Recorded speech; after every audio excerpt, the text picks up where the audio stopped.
Hello दोस्तों, नमस्कार दोस्तों, स्वागत है आप सभी का online data first YouTube channel पर। इस वीडियो में हम बात करने वाले हैं कई बड़ी और लेटेस्ट अपडेट के बारे में जो कि संबंधित हैं यूपी टीजीटी पीजीटी एग्जाम के बारे में, उसकी एग्जाम डेट को लेकर।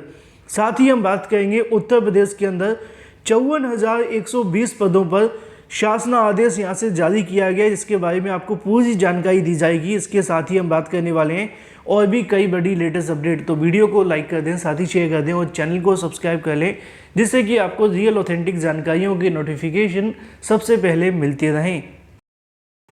तो देर किस बात की, चलिए शुरू करते हैं। शुरुआत करेंगे यूपी टीजीटी पीजीटी एग्ज़ाम के बारे में। UP TGT PGT exam date को लेकर मैं आपको क्लियर कर दूं कि टीजीटी पीजीटी एग्ज़ाम डेट के बारे में जो भी मैं आपको बताऊंगा वो बिल्कुल 100% सटीक होगा, सही होगा, ऑथेंटिक होगा।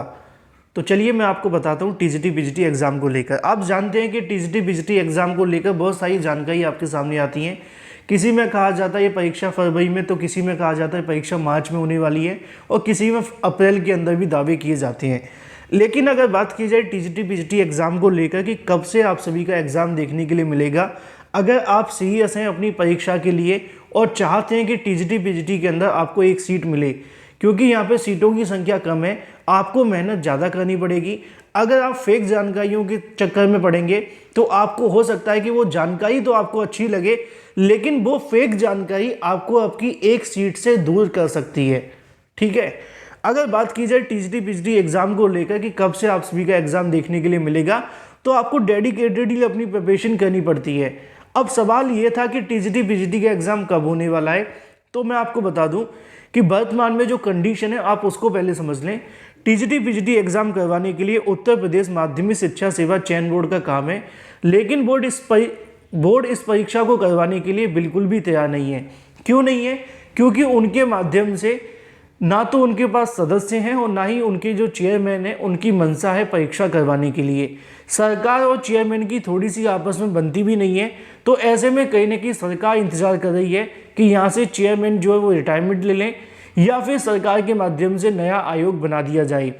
अभी टीजीटी पीजीटी जो परीक्षा है वो 2 स्टूलों पर खड़ी हुई है, और आप जानते हैं कि जो परीक्षा 2 स्टूलों पर खड़ी होती है वो किसी न किसी दिन ग्राउंड पे आ जाती है, क्योंकि अंग्रेजी एक कहावत है, between 2 stool comes to the ground. अब कुछ ऐसा ही आपको देखने के लिए मिलेगा टीजीटी पीजीटी परीक्षा को लेकर, क्योंकि यहाँ पे एक तरफ चेयरमैन है, दूसरी तरफ सरकार है। अब चयन बोर्ड के अगर चेयरमैन यहाँ से चले जाते हैं तो हो सकता है कि सरकार के माध्यम से चयन बोर्ड से परीक्षा करवा ली जाए, या फिर दूसरा जो स्टूल आपको देखने के लिए मिलता है वो है यहाँ पे नए शिक्षा सेवा आयोग का गठन। अगर नए शिक्षा सेवा आयोग का गठन हो जाता है तो ये परीक्षा नए शिक्षा सेवा आयोग के माध्यम से भी हो सकती है। लेकिन वर्तमान में क्या है कि ना तो अभी यहाँ से चेयरमैन गए हैं और ना ही अभी नए शिक्षा सेवा आयोग का गठन हुआ है। चेयरमैन कब तक जाएंगे? 8 अप्रैल तक चले जाएंगे। नया आयोग कब तक बनेगा? ये भी अप्रैल तक आपको देखने के लिए मिलेगा। तो निश्चित तौर पे अभी टीजीटी पीजीटी परीक्षा 2 स्टूलों पे खड़ी हुई है।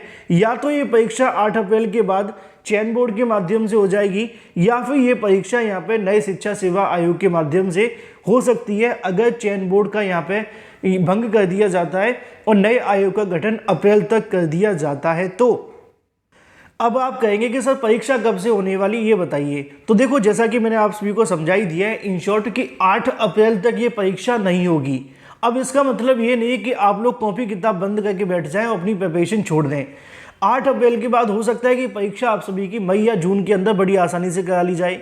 अब कहीं पे आपको कुछ भी बताया जाए, मैं आप सभी को वही बताऊंगा जो ऑथेंटिक होगा।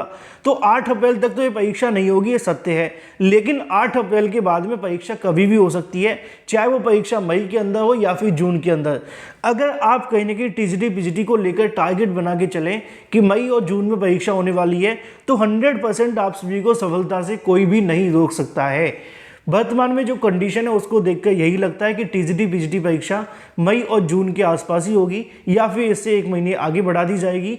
बस इससे आगे आप अगर जाते हैं तो आप कहीं ना कहीं अपनी परीक्षा में थोड़ी सी यहाँ से ढिलाई बरतेंगे, और इसका खामियाजा आपको परीक्षा में देखने के लिए मिल सकता है। टीजीटी पीजीटी का पैटर्न इतना सिंपल भी नहीं है कि आप 2 महीने के अंदर रिवीजन करके बड़ी आसानी से परीक्षा क्रैक कर लें। बाकी जो चीज़ें स्पष्ट हैं मैंने आप सभी को बता दी हैं। बात कर लेते हैं अपनी अगली अपडेट के बारे में, जो कि संबंधित है 54,000 पदों पर प्राथमिक शिक्षकों के संबंध में शासन आदेश यहाँ से जारी कर दिया गया है।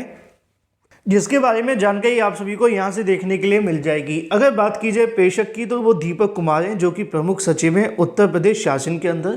तो ये पूरे तरीके से शासन आदेश ही है जो जारी किया गया है। अब ये शासन आदेश किसको लिखा गया है वो नीचे आपके सामने लिखा होगा। सेवा में महानिदेशक स्कूली शिक्षा उत्तर प्रदेश, वो कौन है? विजय किरण आनंद। ठीक है, कहाँ से जारी किया गया? अनुभाग 5 के माध्यम से लिखा हुआ है लखनऊ। अगर बात की जाए 14 फरवरी 2023 मतलब कि कल की तारीख के अंदर ही जारी किया गया है। मामला किससे संबंधित है? प्राथमिक और उच्च प्राथमिक विद्यालयों के अंदर समायोजन के संबंध में, जिसको लेकर बहुत सारी जानकारी आप सभी के सामने लिखी हुई है। पदों की संख्या कितनी होगी वो भी मैं आप सभी को बता दूंगा। यहाँ पे आप सभी के सामने देखने के लिए मिल जाएगा तमाम उन शासन आदेशों का जिक्र किया गया जिसके आधार पर यहाँ से समायोजन की प्रक्रिया शुरू की जाएगी। और भी बहुत सारी नोटिफिकेशन इसके हैं, लगभग 8 से 9 पेज का ये नोटिफिकेशन है जो कि जारी किया गया है।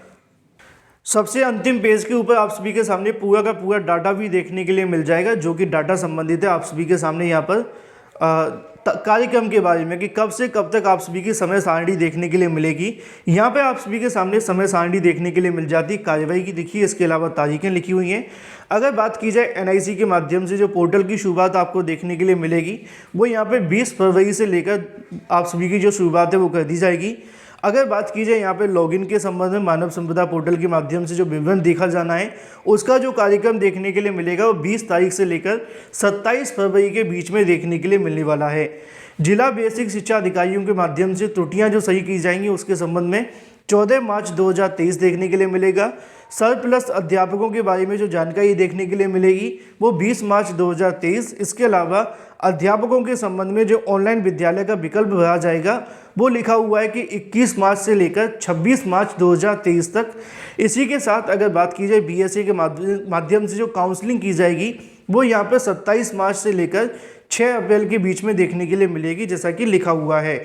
इसी तरीके से अगर बात की जाए यहाँ पे आगे की कार्यवाही एनआईसी के माध्यम से होगी जो कि 11 अप्रैल से लेकर 16 अप्रैल के बीच में होगी।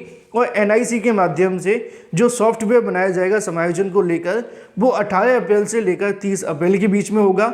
और फिर समायोजन के उपरांत कार्य मुक्ति या फिर कार्यभार ग्रहण करने का जो कार्यवाही की जाएगी वो यहाँ पे ग्रीष्म अवकाश मतलब कि जो गर्मियों की छुट्टियाँ होती हैं उसमें देखने के लिए मिलेगी 20 मई 2023 से लेकर 15 जून 2023 तक। और खंड शिक्षा अधिकारी के माध्यम से जो आगे की कार्यवाही होगी वो यहाँ पे 25 जून 2023 तक देखने के लिए मिलने वाली है। तो ये तो पूरा का पूरा कार्यक्रम हो जाता है। अगर बात की जाए कितने पद यहाँ से देखने के लिए मिलेंगे तो इसके बारे में जानकारी आप सभी को यहाँ से देखने के लिए मिल जाएगी। अगर बात की जाए अंतर जनपदीय स्थानांतरण के संबंध में विभाग के माध्यम से ऑनलाइन तबादला सूची जारी की जाएगी।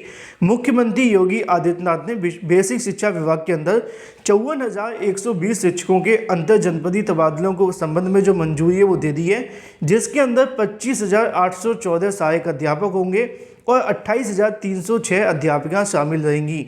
तो ऐसे में अगर बात की जाए यहाँ से जो समायोजन की प्रक्रिया वो शुरू कर दी गई है। अब इससे फ़र्क क्या पड़ेगा वो आप सभी समझ लें।